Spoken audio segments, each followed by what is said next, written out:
নমস্কার, রিপাবলিক বাংলায় আপনাদের সবাইকে আরও একবার স্বাগত। বাংলার প্রাইম টাইম নিয়ে আমি ঈশান দেব রয়েছি আপনাদের সঙ্গে, আমার সঙ্গে রয়েছে বিশাখাও। আজকে আবার উত্তরবঙ্গে চোখ দিতে হচ্ছে।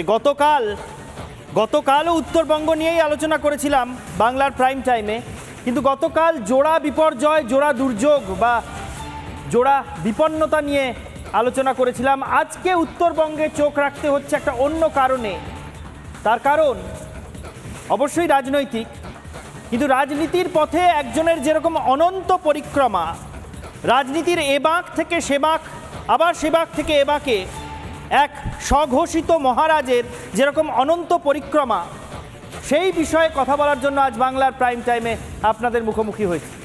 অনন্ত মহারাজ, এই নামটাও তিনি নিজেই নিয়েছেন, নিজেকে মহারাজ তিনি নিজেই ঘোষণা করেছেন। তার কারণ তিনি মনে করেন যে কোচবিহারে তথা রাজবংশী সম্প্রদায়ের তিনিই রাজা। যে বাড়িতে থাকেন সেটা বাড়ি নয়, সেটা একটা প্রাসাদের মতন, এবং কোচবিহার রাজবাড়ির আদলেই তিনি নিজের সেই প্রাসাদও বানিয়েছেন। সেখানে তিনি রাজার মতো চালেই থাকেন, এবং রাজার যেমন খেয়াল, রাজার খেয়াল কখন কোন দিকে যায় সেটা তো বোঝা সাধারণের পক্ষে একটু মুশকিল হয়, তাই আমাদের মতো সাধারণের পক্ষে অথবা যারা রাজনীতিতে রয়েছেন, গণতান্ত্রিক রাজনীতি যারা করেন, তারা যদি রাজার তুলনায় নিতান্তই সাধারণ হন, তাহলে তাদের পক্ষেও এই রাজার খেয়াল বোঝা মাঝে মধ্যে মুশকিল হচ্ছে, কখন তিনি কোন দিকে বাঁক নিচ্ছেন। অনন্ত মহারাজ, যিনি এই মুহূর্তে অফিসিয়ালি মানে সরকারিভাবে বা আনুষ্ঠানিকভাবে রাজ্যসভার সাংসদ, এবং বিজেপির টিকিটে তিনি রাজ্যসভার সাংসদ হয়েছেন। অর্থাৎ আনুষ্ঠানিকভাবে বলতে গেলে, সরকারিভাবে দেখতে গেলে তিনি এখনো বিজেপিতে রয়েছেন, কিন্তু তার মনটা কোথায় রয়েছে, তার খেয়াল এখন কোন দিকে বাঁক নিচ্ছে, কোন দিকে মোড় নিচ্ছে অথবা নিচ্ছে না, সে বিষয়টা বোঝা একটু মুশকিল হয়ে দাঁড়াচ্ছে। তার কারণ রাজ্যের মুখ্যমন্ত্রী মমতা বন্দ্যোপাধ্যায়, যিনি তৃণমূলের চেয়ারপারসন, তিনি উত্তরবঙ্গ সফরে গিয়ে আচমকা এই বিজেপি সাংসদের বাড়িতে হাজির হয়ে গিয়েছেন। বাড়িতে নয়, প্রাসাদে। প্রাসাদ এবং মহারাজা এবং মুখ্যমন্ত্রী তারা সব এক জায়গায় হয়েছেন, নানা রকম আলাপ আলোচনা হয়েছে। স্বাভাবিকভাবেই নানা রকম জল্পনা উঠে আসছে। একদিকে রাজা, একদিকে মন্ত্রী বা মহারাজা এবং মুখ্যমন্ত্রী, তাদের মধ্যে আচমকা যদি দেখা হয়, যে রাজ্যে সাধারণত সরকারি অনুষ্ঠানেও সৌজন্য মেনে স্থানীয় সাংসদকে বা বিধায়ককে ডাকা হয় না, যদি সেই সাংসদ বা বিধায়ক বিরোধী দলের হন, সেখানে হঠাৎ করে তৃণমূল চেয়ারপারসন তথা মুখ্যমন্ত্রী চলে যাচ্ছেন বিজেপি সাংসদের বাড়িতে, এই ঘটনা জল্পনা বাড়ানোর জন্য যথেষ্ট। এবং সেই জল্পনা কেন তৈরি হচ্ছে, আগেও এরকম হয়েছে কিনা, কতবার অনন্ত মহারাজের খেয়াল এভাবে নানা দিকে বাঁক নিয়েছে, তা নিয়েই আমি আর বিশাখা আজ আলোচনা করব বাংলার প্রাইম টাইমে। একদমই তাই, তুমি যে কথাগুলো বলছিলে তার সঙ্গে আমি আমাদের দর্শকরা যারা এই মুহূর্তে আমাকে দেখতে পাচ্ছেন তাদেরকে একটা বিষয় আগে জানিয়ে রাখি। নিশ্চয়ই বুঝতে পারছেন যে আমি কোথায় দাঁড়িয়ে রয়েছি। একদিক থেকে দেখলে আপনি ভাববেন আমি পদ্মবনে দাঁড়িয়ে রয়েছি, আবার অন্য দিক থেকে যদি দেখেন তাহলে মনে হবে আমি ঘাস ফুলের বাগানে দাঁড়িয়ে রয়েছি, আর মাঝখানে একজন দোদুল্যমান। কে ইনি? নিশ্চয়ই আপনারা জানেন, তিনি অনন্ত মহারাজ। আর এই যে ফুলের কথা বলছিলাম, এ কিন্তু একেবারে যে ফুল আমরা দেখে থাকি পদ্ম বা ঘাস ফুল, সেখানে অবশ্যই রাজনীতির ছোঁয়া রয়েছে, আর সেই দিক থেকেই এগুলো রাজনৈতিক চিহ্ন হিসেবেই দেখতে পারেন। কেন বলছি? সকালে মদনমোহন মন্দিরে পুজো দিলেন মমতা বন্দ্যোপাধ্যায়, তারপরেই সোজা তিনি চলে গেলেন অনন্ত মহারাজের রাজপ্রাসাদে। অতিথিকে স্বাগত জানাতে পান সুপুরি নিয়ে প্রতীক্ষায় ছিলেন বিজেপি সাংসদও। মুখ্যমন্ত্রীকে ঐতিহ্যশালী রাজবংশী উত্তরীয় পরিয়ে আপ্যায়ন করেন অনন্ত মহারাজ। কোচবিহারের স্বঘোষিত রাজা তিনি, রাজবংশী সম্প্রদায়ের প্রভাবশালী নেতা, আর সেই সঙ্গে রাজ্যসভায় বিজেপির সাংসদ অনন্ত। কিন্তু আজ হঠাৎ তাঁর প্রাসাদোপম বাড়িতে মুখ্যমন্ত্রী মমতা বন্দ্যোপাধ্যায়ের আগমন, তাকে অনন্ত মহারাজের আপ্যায়ন, দুজনের হাসি মুখে বৈঠক, সবকিছু একসঙ্গে নতুন রাজনৈতিক জল্পনা উস্কে দিয়েছে। তবে কি শিবির বদলাবেন অনন্ত মহারাজ? 2019-এ কোচবিহারে জয় পায় বিজেপি, সেখানে অনন্ত মহারাজের হাতে থাকা রাজবংশী ভোটও বড় একটা ফ্যাক্টর ছিল নিশীথ প্রামাণিকের জন্য, তাঁর জয়ের পেছনে। কিন্তু এবার কোচবিহারে পদ্ম নয়, ঘাস ফুল ফুটেছে। কঠিন কেন্দ্রে জয়ের পর তৃণমূল সুপ্রিমো হঠাৎ বিজেপি সাংসদের বাসভবনে কেন? প্রশ্ন তো উঠবেই। নেহাতি সৌজন্য সাক্ষাৎ বলে জল্পনা বিয়ে দিচ্ছেন আপাতত কোচবিহারের স্বঘোষিত মহারাজ নিজে। দেখলেন অনন্ত মহারাজ কিভাবে দোলনায় দুলছেন, একদিকে পদ্মবন আরেকদিকে ঘাসফুলের বন, মাঝখানে দোলনায় বসে রয়েছে অনন্ত মহারাজ। প্রতীকী ছবি, অবশ্যই প্রতীকী ছবি, কিন্তু অনন্ত মহারাজের মেজাজ যেভাবে দোদুল্যমান, তাতে রাজ্যের রাজনৈতিক বিশ্লেষকদের অনেকেই বলছেন অনন্ত মহারাজ এখন দোলনায় বসে দোল খাচ্ছেন, যার একদিকে রয়েছে পদ্মফুলের বন, অন্যদিকে ঘাসফুলের বন। এবার কয়েকটা ছবি দেখিয়ে নিই। এই যে জল্পনা বা রাজনৈতিক বিশ্লেষকদের এই যে কটাক্ষ বা এই যে প্রতীকী উপস্থাপনা অনন্ত মহারাজ সম্পর্কে, কেন তার উদ্ভব হলো, সেই আলোচনা হঠাৎ করে কেন এরকম দাবানলের মতো ছড়াতে শুরু করলো, এই ছবিগুলো দেখে বুঝতে পারবেন। প্রথমেই অনন্ত মহারাজ আর মমতা বন্দ্যোপাধ্যায়ের বৈঠকের কোট আনকোট সৌজন্য সাক্ষাতের সেই ছবি দেখুন। অনন্ত মহারাজ এবং মমতা বন্দ্যোপাধ্যায় সৌজন্য সাক্ষাৎ করছেন, তথাকথিত সৌজন্য সাক্ষাৎ। এটা অনন্ত মহারাজের সেই প্রাসাদ কোচবিহারে, রাজবংশী সম্প্রদায়ের যিনি স্বঘোষিত মহারাজা, তিনি নিজের যে প্রাসাদ বানিয়েছেন। দেখুন প্রাসাদের দেওয়ালে আবার সেই রাজা রাজাদের বাড়িতে যেমন দুটো তলোয়ার এরকম করে ক্রস করে রাখা থাকতো, সেরকমভাবে ঝোলানো রয়েছে। রাজবংশ, রাজপরিবার, রাজার দাপট, কোনো কিছুই বোঝানোর খামতি নেই। এবং সেই রকম এক রাজা তথা সাংসদের সঙ্গে আজকে রাজ্যের মুখ্যমন্ত্রী দেখা করতে গিয়েছিলেন। কোথাও এরকম দেখা করতে যাওয়ার কোনো শিডিউলড প্রোগ্রাম ছিল না, আগে থেকে পূর্ব ঘোষিত কোনো কর্মসূচি ছিল না, হঠাৎই মুখ্যমন্ত্রী হাজির হয়ে গেলেন। ফলে স্বাভাবিকভাবেই জল্পনা তৈরি হয়েছে। তার কারণ মুখ্যমন্ত্রী তথা তৃণমূল সুপ্রিমো গিয়েছেন বিজেপি সাংসদের বাড়িতে। কোন রাজ্যে? যে রাজ্যে সরকারি অনুষ্ঠানেও বিজেপি সাংসদ বিধায়কদের ডাকা হয় না। এবার দেখুন মমতা বন্দ্যোপাধ্যায়কে কিভাবে উষ্ণ অভ্যর্থনা জানাচ্ছেন অনন্ত মহারাজ। পান সুপারি দিয়ে তিনি মমতা বন্দ্যোপাধ্যায়কে বরণ করেছেন। এটা রীতি, রাজবংশী সম্প্রদায়ের রীতি মেনেই সম্ভবত তিনি পান সুপারি দিয়ে অভ্যর্থনা জানিয়েছেন মমতা বন্দ্যোপাধ্যায়কে। অবশ্যই সেটা করা উচিত। একদিকে একাধারে মুখ্যমন্ত্রী মমতা বন্দ্যোপাধ্যায়, রাজ্যের মুখ্যমন্ত্রী, তৃণমূল দলের চেয়ারপারসন, দেশের সবচেয়ে সিনিয়র রাজনৈতিক নেতা নেত্রীদের মধ্যে অন্যতম, তিনি যখন একজনের বাড়িতে যাচ্ছেন যিনি আবার রাজ্যসভার সাংসদ, তখন অবশ্যই এই সৌজন্য বজায় থাকা উচিত। কিন্তু খুব উষ্ণতার সঙ্গেই যে তিনি মমতা বন্দ্যোপাধ্যায়কে রিসিভ করেছেন, মমতা বন্দ্যোপাধ্যায় আচমকা হাজির হওয়ায় তিনি যে অবাক হয়ে যাননি সেটা বোঝা যাচ্ছে অভ্যর্থনার ধরন দেখলেই। এই অনন্ত মহারাজের কথা শুরুতেই বলছিলাম, আরও একবার একটু মনে করিয়ে দিয়ে অনন্ত মহারাজকে, অনন্ত মহারাজের ব্যাকগ্রাউন্ডটা কি। অনন্ত মহারাজ কিন্তু নিজেকে রাজাই মনে করেন, যদিও রাজতন্ত্র দেশ থেকে চলে গিয়েছে অনেক আগেই। 1947 থেকেই দেশে গণতন্ত্রের প্রতিষ্ঠা হয়ে গিয়েছে, তারপর দেশের সংবিধান কার্যকর হয়ে গিয়েছে।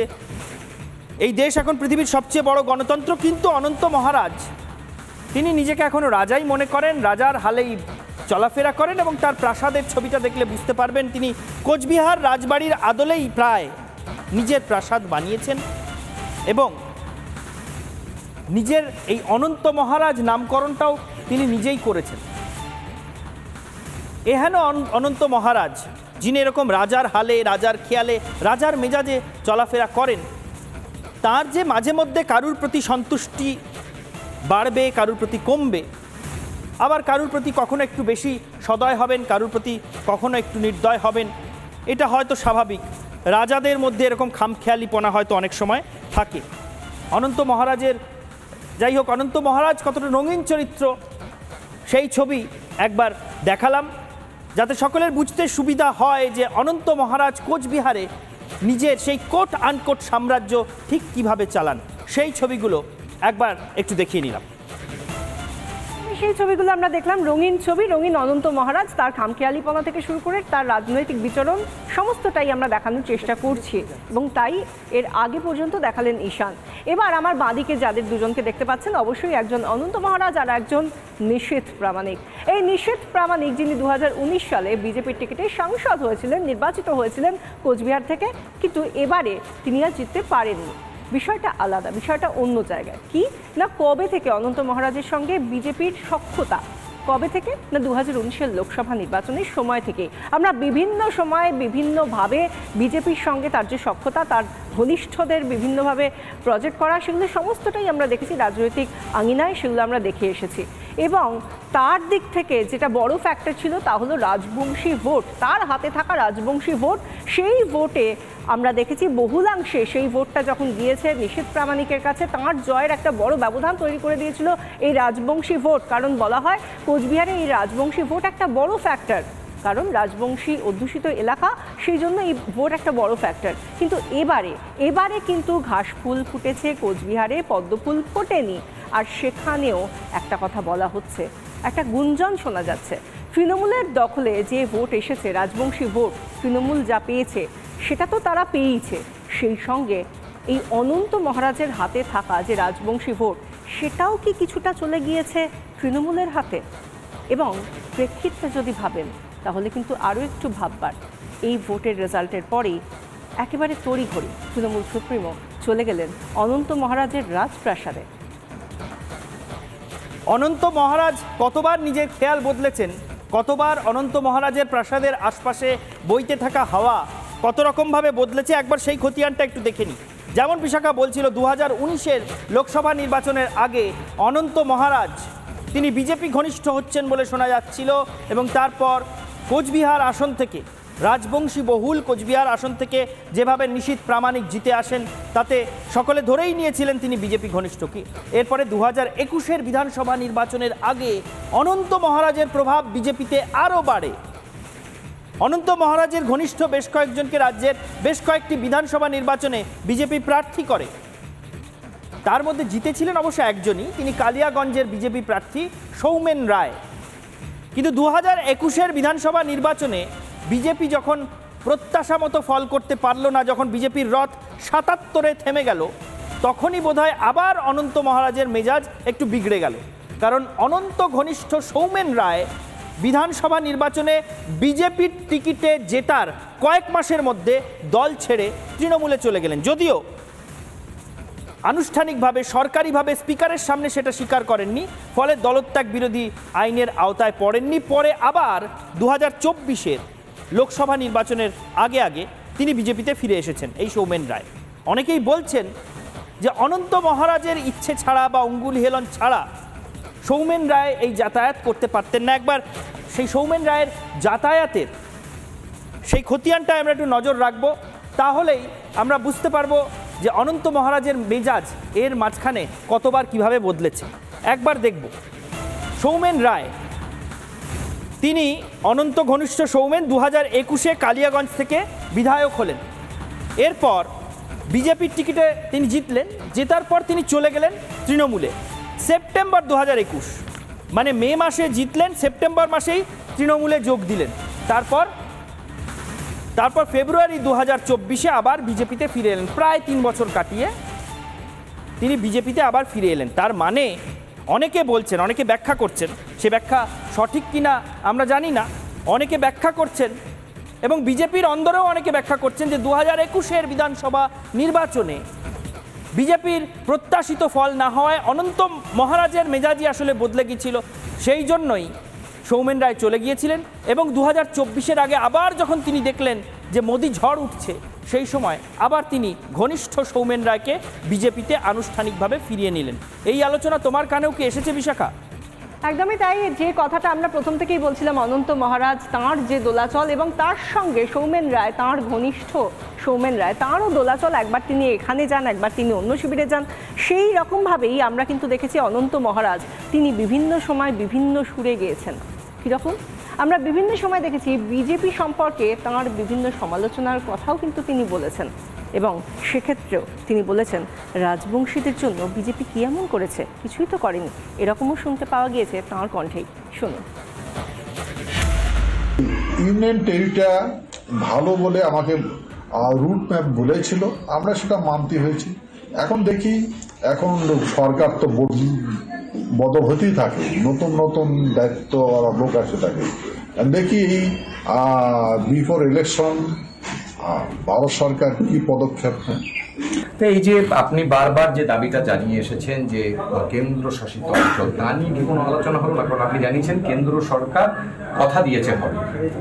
কেন্দ্র সরকার তো আমাকে কথা দিয়েছে কেন্দ্রীয় শাসিত রাজ্য হবে বলে। সে বিষয়ে কোনো আলোচনা না, সেই বিষয়তে এখন তো সেই বিষয়ে আলোচনা হয়নি। হ্যাঁ, আর সাধারণত যেগুলো ছোটখাটো আলোচনা সেটা হচ্ছে। অনন্ত মহারাজ নানা সময় কিভাবে সুরে বেসুরে বেজেছেন। কেন্দ্রীয় সরকার তাকে নাকি যেসব প্রতিশ্রুতি দিয়েছিল সেইগুলো ঠিকঠাক পালন হচ্ছে না, পৃথক কোচবিহার হচ্ছে না, বা কামতাপুর হচ্ছে না, বা রাজবংশীদের জন্য যা যা প্রতিশ্রুতি দেওয়া হয়েছিল, অঙ্গীকার করা হয়েছিল, সেসবগুলো পালন হচ্ছে না। এই রকম নানা ধরনের ক্ষোভ অসন্তোষের কথা মাঝে মধ্যেই বেরিয়ে এসেছে অনন্ত মহারাজের মুখ দিয়ে, এবং সেটা ওই 2021 থেকে 2024-এর মধ্যেই সবচেয়ে বেশি করে সামনে আসছিল। কিন্তু 2024-এর আগেই অনন্ত মহারাজকে সামলে নেওয়ার কাজটা শুরু হয়। তার কারণ তিনি যতই মানুষজন বলুন যে তিনি স্বঘোষিত মহারাজা, রাজবংশী সম্প্রদায়ের উপরে তার প্রভাব যে একটা রয়েছে একাংশের উপরে, সেটা নিয়ে কোনো সন্দেহ নেই। তাই তাকে সামলে নেওয়ার কাজটাও বিজেপি শুরু করেছিল। তাকে রাজ্যসভায় পাঠানোর সিদ্ধান্ত বিজেপি নিয়েছিল। তৎকালীন কোচবিহারের সাংসদ তথা তৎকালীন কেন্দ্রীয় স্বরাষ্ট্র প্রতিমন্ত্রী নিশীথ প্রামাণিক অনন্ত মহারাজের বাড়িতে হঠাৎ একদিন পৌঁছে যান। তাদের দুজনের মধ্যে বৈঠক হয়। সেদিনই নিশীথ প্রামাণিক জানিয়ে এসেছিলেন অনন্ত মহারাজকে যে দল সিদ্ধান্ত নিয়েছে তাকে রাজ্যসভায় পাঠানো হবে। এই রাজ্যে বিধানসভায় বিজেপির যে পরিমাণ আসন রয়েছে তাতে একসঙ্গে 5টি বা 6টি রাজ্যসভা আসনে নির্বাচন হলে একটি আসনে অন্তত বিজেপি তাদের প্রতিনিধিকে জেতাতে পারে, এবং সেই জন্য অনন্ত মহারাজকে বিজেপি সেবারে টিকিট দিয়েছিল। এই রাজ্যসভায় তাকে টিকিট দেওয়া হচ্ছে। এই বৈঠক যেদিন এই কথা যেদিন নিশীথ প্রামাণিক বৈঠক করে জানিয়ে এলেন, তার পরদিনই বিজেপি ঘোষণা করে আনুষ্ঠানিকভাবে যে অনন্ত মহারাজ রাজ্যসভায় যাচ্ছেন। এরপর তিনি প্রত্যাশিতভাবে রাজ্যসভায় পৌঁছন, এবং রাজ্যসভায় পৌঁছনোর পরে সেই সময় কিন্তু অনন্ত মহারাজ বেশ কিছুটা খুশিও ছিলেন। সেই সময় কিন্তু অনন্ত মহারাজ বিজেপির তরফ থেকে কোনো বঞ্চনা হচ্ছে বা প্রতিশ্রুতি ভঙ্গ হচ্ছে এমনটা কিন্তু সেই সময় আর অনন্ত মহারাজের মুখ থেকে শোনা যাচ্ছিল না। কিন্তু তারপরে আবার মেজাজটা কিছুটা বদলে গেল। সেই বদলে যাওয়া মেজাজ সেটা বোধহয় এখন আমরা টের পাচ্ছি। তবে তার আগে অনন্ত মহারাজের আরেকটু বক্তব্য শুনে নেব। আমার তো ক্ষোভ নেই, ডাকেনি। আপনি তো রাজ্যসভার রাজ্যসভার সংসদ ডাকেই নেই, বলে না কিছু। অমিত শাহ, মাননীয় গৃহমন্ত্রী অমিত শাহ দিল্লিতে আসে, সকালবেলা মিটিং, আমাকে রাতে 9টার সময় বলে। কার বাবার তাকত আছে রাতে 9টার সময় কুচবিহার থেকে কলকাতা যায়? তাহলে আগের থেকে মিটিং, তাহলে বুঝছেন তো কাহানি। আমি এটা জানি যে আমি এই কয়েকদিনে বিজেপি যেটা দেখলাম, এর মধ্যে বোতল ডাল খিচুড়ি আছে। তা আমি কে ডাল, কে খিচুড়ি, কে ছেলে আমি তো বুঝতে পারি না। সব ডাল খিচুড়ি আছে, আমি কিছু বলতে পারবো না। এটা অনন্ত মহারাজের আজকের বক্তব্য শুনলেন। রাজ্যের বিজেপি নেতৃত্ব সম্পর্কে তার ক্ষোভগুলো শুনলেন। বিজেপির মধ্যে নাকি জগা খিচুড়ি চলছে, বিজেপি ঠিক করে তাকে বৈঠকে ডাকে না, অমিত শাহ যেদিন আসছেন তার আগের দিন রাত 9টায় জানানো হয়েছে তখন কিভাবে পৌঁছবেন, আরও নানা কথা যথেষ্ট কড়া স্বরে বলছেন। মানে এই রাজ্যের বিজেপির প্রতি বা বিজেপির প্রতি তার অসন্তোষ যে রয়েছে সেটা একটুও গোপন করছেন না, প্রকাশ্যে বলছেন। এবং এটা কখন?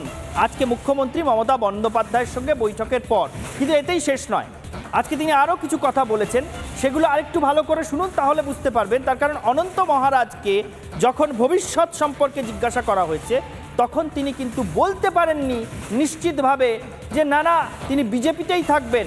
মুখ্যমন্ত্রী দেখা করতে এসেছেন, তাতে কোনো অসুবিধা নেই, সৌজন্য সাক্ষাৎ, বিজেপি ছাড়ার প্রশ্ন উঠছে না, এরকম কথা কিন্তু খুব জোর দিয়ে বলতে পারেননি। কি বলেছেন অনন্ত মহারাজ শুনুন। ওইটা তো আমি বুঝতে পারি না ভাই, কেন উনি আসছে। আমি ওইটাই তো আজ পর্যন্ত বুঝতে পারছি না। আমার দেখা করে গেল, তথাপি আমি সারমর্ম বুঝলাম না কেন দেখা করতে যাচ্ছে। আমার পরিচয় জানতে চাইলো। আমি বললাম আমাদের ট্রেডিশনাল পরম্পরা যেটা জানতে চাইলো।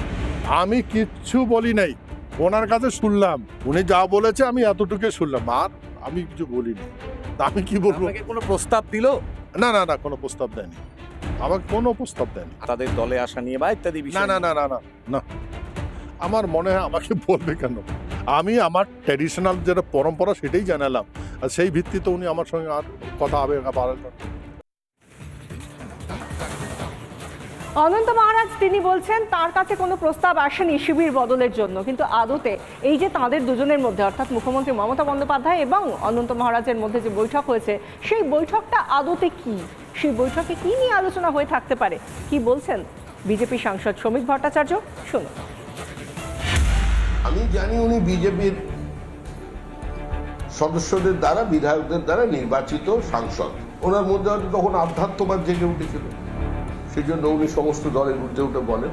সন্ন্যাসী মানুষরা, জ্ঞানী ব্যক্তিরা এ ধরনের কথা বলে থাকেন। পশ্চিমবঙ্গে কোনো সম্প্রদায় দিয়ে, কোনো জাতপাত দিয়ে কোনো সমীকরণ তৈরি হয়। যারা সেটা মনে করেন তারা সেটা ভুল করেন। তিনি যে সম্প্রদায়কে বিলং করেন সেই সম্প্রদায়ের মধ্যে বহু মানুষ আছেন যাদের পাণ্ডিত্য আছে। তিনি রাজ্যের মুখ্যমন্ত্রী, সৌজন্য সাক্ষাৎকারে তিনি বিজেপির একজন নির্বাচিত রাজ্যসভার সদস্যের বাড়ি গেছেন, এটা ভালো লক্ষণ।